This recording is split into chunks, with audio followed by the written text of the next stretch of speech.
أعوذ بالله السميع العليم من الشيطان الرجيم. بسم الله الرحمن الرحيم. الحمد لله رب العالمين أولا واحدا لم يلد ولم يولد ولم يكن له كفوا أحد.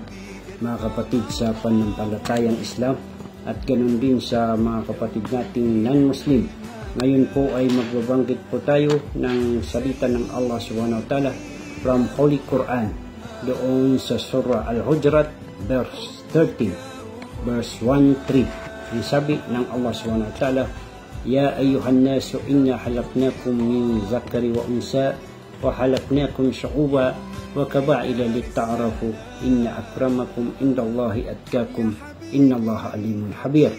Ang ibig sabihin, O mankind, we have created you from a male and female and made you into a nation and tribes that you may know one another.